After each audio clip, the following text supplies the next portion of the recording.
पैदावार को हर वर्ष बढ़ाते रहना, हर फसल को एमएसपी पर खरीद की गारंटी देना, उसके खेत की मिट्टी की सेहत अच्छी रखना, उसके पानी की हर बूंद से अधिक उपज लेना, उसे अच्छे बीज, खाद और कीटनाशक उपलब्ध करवाना, उसकी रासायनिक खाद पर निर्भरता कम करना, प्राकृतिक और जैविक खेती को बढ़ावा देना और उसकी आय को लगातार बढ़ाते रहना हमारी सरकार की पिछले 10 वर्षों की तरह इस वर्ष भी परम प्राथमिकताएं रहेंगी। आदरणीय अध्यक्ष जी, 9 जनवरी को हिसार कृषि विश्वविद्यालय के प्रांगण में कृषि, बागवानी, पशुपालन, मत्स्य पालन और सहकारिता से जुड़े सैकड़ों किसानों तथा कृषक उत्पादक संगठनों से जुड़े भाइयों और बहनों के साथ लगभग 5 घंटे चले विचार विमर्श में उन्होंने मुझे 161 सुझाव दिए। मुझे खुशी है कि हर वक्ता ने मेरी फसल मेरा ब्यौरा पोर्टल, ई खरीद पोर्टल, मेरा पानी मेरी विरासत, भावांतर भरपाई, फसल अवशेष प्रबंधन, प्रोत्साहन और प्राकृतिक खेती जैसी हमारी अनेक योजनाओं की भूरी प्रशंसा की तथा इन सभी नवाचारों को आगे बढ़ाने का आग्रह भी किया है। आदरणीय अध्यक्ष जी, उस बैठक के प्राय सभी सुझावों को इस बजट में मैंने किसी न किसी रूप में सम्मिलित करने का पूरा प्रयास किया है। इनमें से 6 नीतिगत सुझावों का मैं पहले वर्णन करना चाहूंगा। सभी किसानों का कहना था कि जहां एक और सरकार उन्हें सस्ती दरों पर अच्छे बीज, खाद और कीटनाशक उपलब्ध कराने में पूरी मेहनत करती है, वहीं हमारे समाज की कुछ काली भेड़ें किसानों को नकली बीज व कीटनाशक बेचकर बर्बाद करने का प्रयास करती हैं।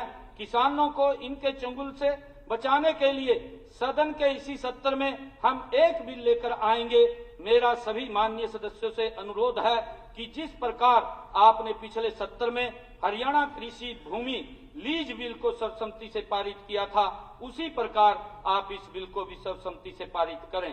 मुझे बताया गया है कि वर्तमान में जो कृषक उत्पादक संगठन एफपीओ एक कंपनी के रूप में पंजीकृत है, उन्हें तो सरकारी योजनाओं का लाभ मिलता है, परंतु जो कृषक उत्पादक संगठन एक सहकारी समिति के रूप में पंजीकृत है, वे इन योजनाओं के लाभ से वंचित रह जाते हैं। इस अंतर को समाप्त करने के लिए हम शीघ्र ही एक नई बागवानी नीति लाएंगे, जिसके तहत मूल्य संवर्धन, भंडारण, प्रौद्योगिकी, मार्केटिंग, प्राकृतिक व जैविक बागवानी को दोनों प्रकार के एफपीओ के माध्यम से प्रोत्साहन दिया जाएगा। गत 8 मार्च को अंतर्राष्ट्रीय महिला दिवस पर मैंने यह घोषणा की है कि ऐसी महिला किसान जो डेयरी स्थापित करने हेतु 1 लाख रुपए तक का ऋण लेती हैं, उनको ब्याज मुक्त ऋण दिया जाएगा। उनके ब्याज का पूरा भार सरकार वहन करेगी। महिलाओं के सशक्तिकरण की दिशा में कृषि, बागवानी, पशुपालन एवं मत्स्य पालन विभागों की विभिन्न योजनाओं को महिला उन्मुखी बनाया जाएगा एवं किसी भी योजना में भी महिलाओं द्वारा लिए गए पहले 1 लाख रुपए तक के ऋण पर कोई ब्याज नहीं लिया जाएगा। माननीय अध्यक्ष जी, पोषक तत्वों से भरपूर गोबर खाद फसलों के लिए अच्छा उर्वरक होती है।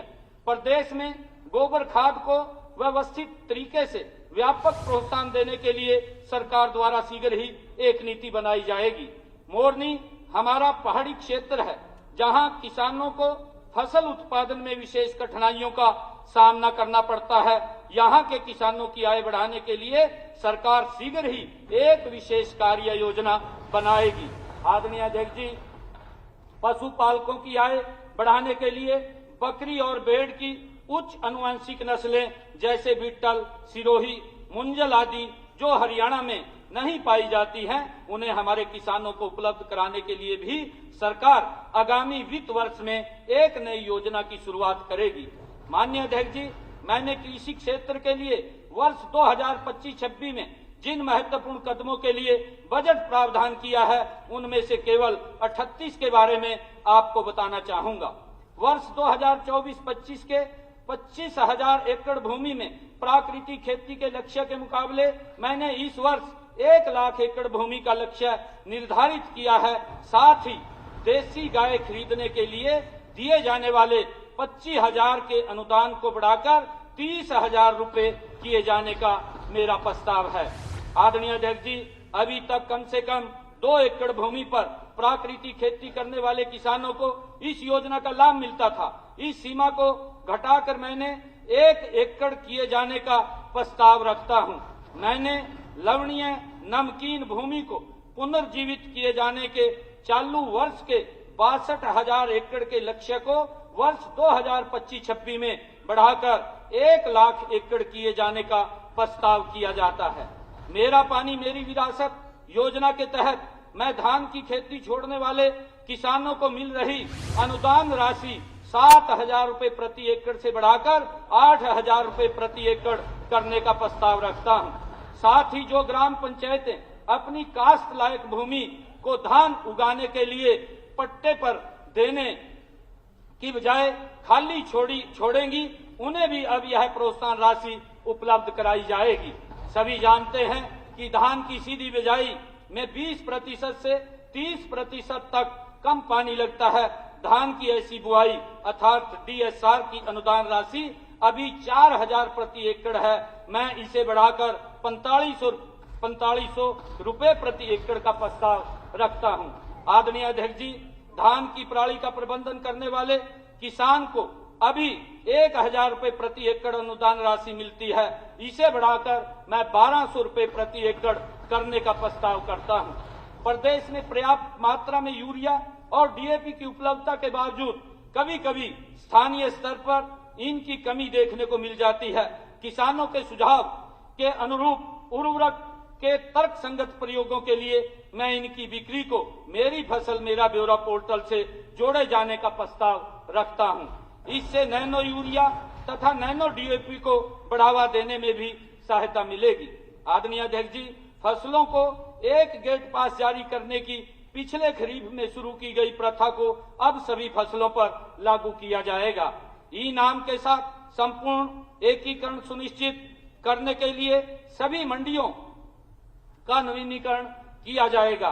गन्ने के घटते क्षेत्रफल और मैनुअल कटाई के लिए श्रमिकों की उपलब्धता की कमी से निपटने के लिए गन्ने की मशीन से कटाई कराए जाने के लिए हार्वेस्टर पर सब्सिडी दिए जाने का मैं प्रस्ताव करता हूं।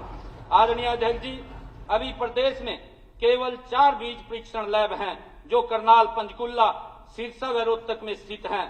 अगले वित्त वर्ष में हरियाणा बीज प्रमाणीकरण एजेंसी द्वारा शेष 18 जिलों में भी एक ऐसी बीज परीक्षण लैब स्थापित की जाएगी। प्रदेश में आज बागवानी के 11 उत्कृष्टता केंद्र कार्य कर रहे हैं और 3 अन्य केंद्र निर्माणाधीन हैं। वित्त वर्ष 2025-26 में अंबाला, यमुनानगर व हिसार में क्रमशः लीची, स्ट्रॉबेरी और खजूर के लिए 3 नए उत्कृष्टता केंद्र स्थापित करने का मेरा प्रस्ताव है।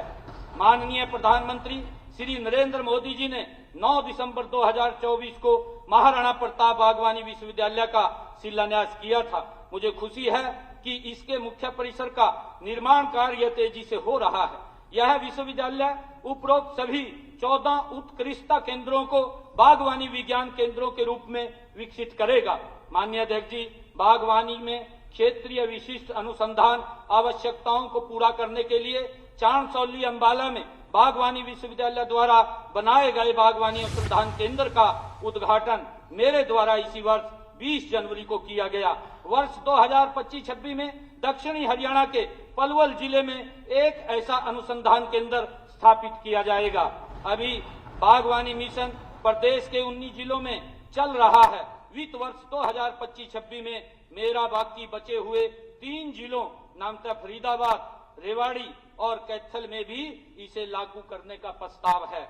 आदरणीय अध्यक्ष जी, इसके अतिरिक्त सभी 22 जिलों में 400 बागवानी क्लस्टर्स के माध्यम से तथा जापान सरकार की सहायता से अगले 9 वर्षों में 2,738 करोड़ रुपए की लागत से एक नया सतत सस्टेनेबल बागवानी प्रोजेक्ट शुरू किया जाएगा।